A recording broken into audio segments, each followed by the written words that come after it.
Bom dia, EJA 54, tudo bem com vocês? Vamos continuar a programação da apostila do mês de novembro, certo? Vamos agora para a segunda semana tratar sobre o assunto, começar, né, sobre um assunto problemas ambientais da Europa. Eu já falei na semana passada que a Europa é um importante continente para o mundo, né? Porque de lá nasceu o capitalismo, lá nasceu a Revolução Industrial, lá os grandes eventos do mundo tiveram como centro, né, a Europa. Mas vamos tratar inicialmente dos problemas ambientais da Europa, certo? Que também são muitos. Assim como no mundo, o continente europeu tem uma quantidade elevada de problemas ambientais. Apesar de os governos e as organizações internacionais terem criado planos de controle para a diminuição de danos ao ambiente, como a reciclagem dos resíduos sólidos, a proibição da gasolina com chumbo e da fabricação de CFC, os problemas ambientais são uma questão com a qual os países europeus têm se preocupado cada vez mais, né?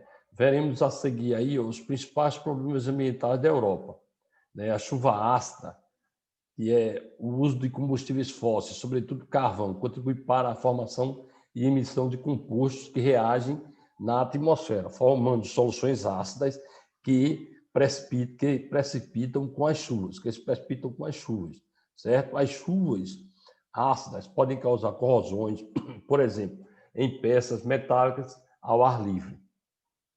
A desertificação é um problema grave dessa questão ambiental, o processo de degradação do solo causado por recorrentes incêndios, pelas mudanças climáticas, pela ação humana, tem atingido principalmente o sul da Europa, o processo de desertificação. Exploração dos recursos pesqueiros, bastante concentrada no Mediterrâneo e no Atlântico, tem posto em risco de extinção algumas espécies de peixes. Resíduos nucleares, que é um grande problema, por quê? Porque tem grande radiação, certo? E causa grande impacto na população se houver um vazamento. Além de gerar resíduos, a energia nuclear traz riscos de vazamentos e explosões. Destruição da vegetação nativa. Os incêndios florestais têm dizimado espécies animais típicas do continente, como o lince e o bisão europeu, certo? Atualmente, o maior desafio ambiental para os países europeus é reduzir os níveis de emissão de gases que contribuem para o aquecimento global, como o CO2. Os países europeus campeões em emissões de CO2 são Rússia, Alemanha e Reino Unido, certo? Então, tem até o Acordo de Paris, né? Que é um acordo que fizeram para diminuição do CO2. Então, é uma problemática, né? Porque causa grande dano ambiental. Em busca da sustentabilidade, a queima de combustíveis fósseis é o principal responsável pela emissão de gases de efeito estufa. O petróleo é usado como combustível para os veículos e também nas indústrias, enquanto o carvão é empregado basicamente em termoelétricas, certo? Então, o petróleo é um grande poluidor, certo? Mesmo o mundo ainda tendo uma grande dependência dessa fonte de energia, certo? E a Europa também está nesse meio, ok? Em busca da sustentabilidade, eu já coloquei. Então, eles estão buscando o quê? Novas fontes de energia, fontes alternativas, para impactar menos no meio ambiente, ok? Então, aí criou-se as famosas cidades inteligentes, né? Atualmente, muitas cidades se voltam para o crescimento econômico sustentável e para a prosperidade de seus habitantes, tornando-se cada vez mais conectadas e automatizadas. São as chamadas cidades inteligentes, certo? Então, criou-se não, já é porque buscou-se, né? Como voltando àquela explicação. Santander, na Espanha, é um modelo de cidade inteligente. A instalação de sensores em diversos pontos desse centro urbano possibilita o recolhimento de informações sobre a qualidade do ar, coleta de lixo, situação do trânsito e iluminação pública. Os sensores enviam dados que permitem saber, por exemplo, onde há acidentes de trânsito, congestionamentos, ou lixo para recolher. Quer dizer, as cidades inteligentes estão utilizando a automação, a informatização de todos os dados para quê? Para melhor, vamos dizer, responder à questão ambiental, melhor, vamos dizer, se colocar né, no meio ambiente, ok? Matriz energética europeia. Vamos tratar um pouquinho disso aqui também. As principais fontes de energia que constituem a matriz energética da Europa são gás e petróleo, carvão, energia nuclear, certo? O gás e petróleo, vamos dar um destaque aqui, ó, a exploração e a produção desses recursos energéticos em território europeu ocorre no Mar do Norte, na costa da Dinamarca, da Escócia, da Inglaterra e da Noruega. A principal produtora, né? A Noruega se destaca nessa questão aí de petróleo. No entanto, essa produção é incapaz de suprir a demanda europeia e alguns países são obrigados a importar grandes quantidades desse recurso. Então, existe uma dependência muito grande da Europa sobre o petróleo. Aí vai se buscar o quê? Vamos dizer, a importação desse produto, né?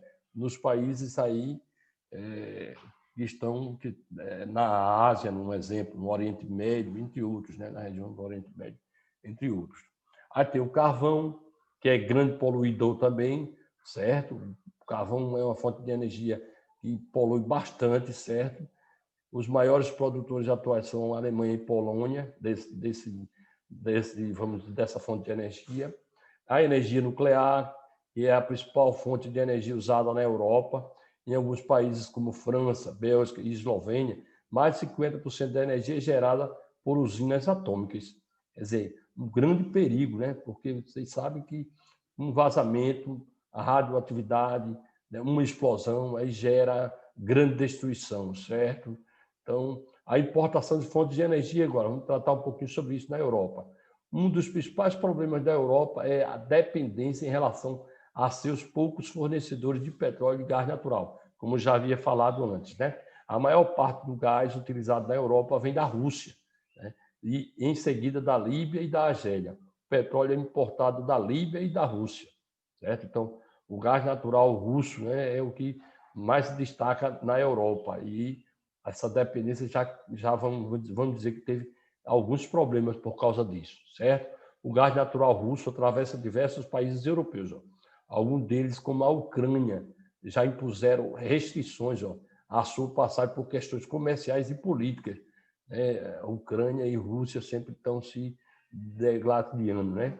Problemas políticos. Isso demonstra a fragilidade europeia diante de uma questão estratégica para a sua economia e sobrevivência, pois os sistemas de aquecimento das casas no inverno dependem desse recurso, está vendo?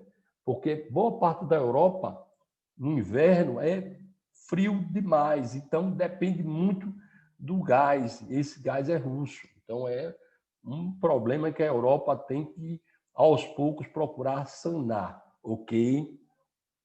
A revisão das políticas energéticas. A Europa produz metade da energia que consome e 50% de sua matriz energética é composta de combustíveis fósseis. Olha aí, ó. Então tem que se preocupar para o quê? Diminuir a poluição, tá vendo? Tem que procurar fontes de energias alternativas, preocupadas com a dependência externa em relação a essas fontes de energia e com os altos níveis de poluição provocados pela queima de petróleo e carvão. Os europeus têm se voltado para a revisão de suas políticas energéticas e o desenvolvimento de energias renováveis. Olha aí tem alguns destaques nessas fontes de energia renováveis, ó, a biomassa, né, a geração de energia por meio de hidrelétricas insuficiente para abastecer a demanda europeia, insuficiente. Aí tem aqui a energia geotérmica, né, algumas fontes de energia que eles estão tratando aqui que a Europa trabalha, certo?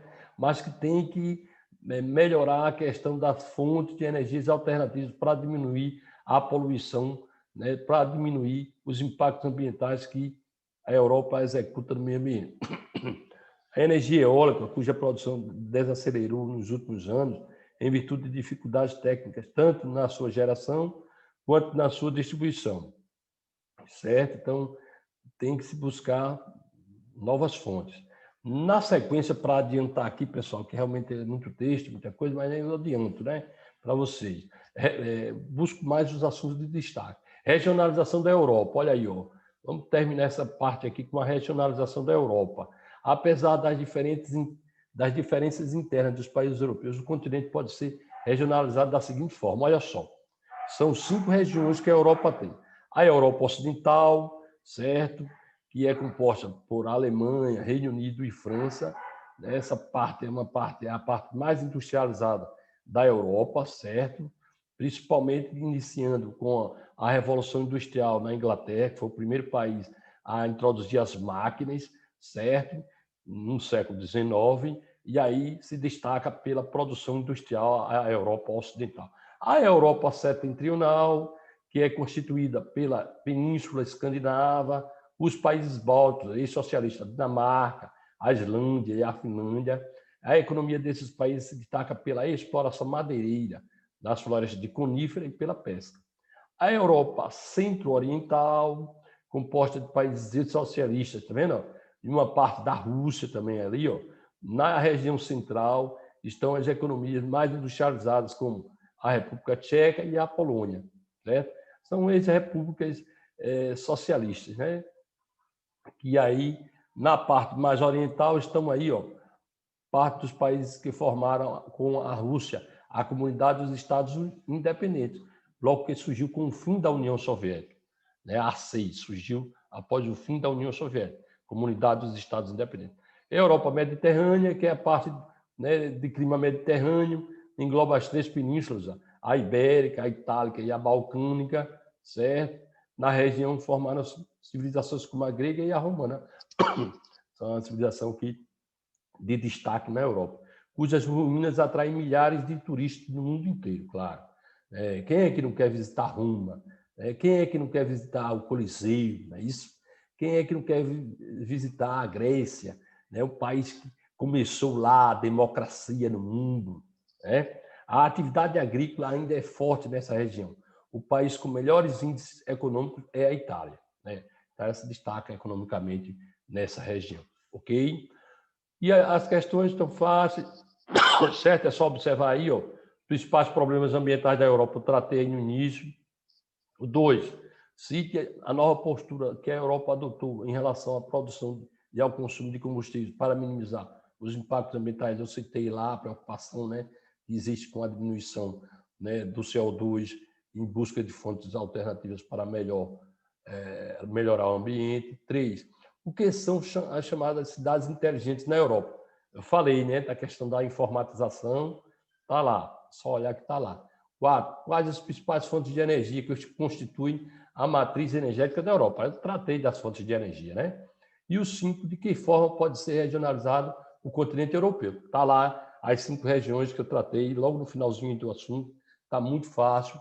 Pessoal, bom estudo, boa semana, estudem, pessoal, se apliquem, que a gente aqui, ó, para gravar a aula não é fácil, eu estou me esforçando bastante, ok? Valeu, boa semana.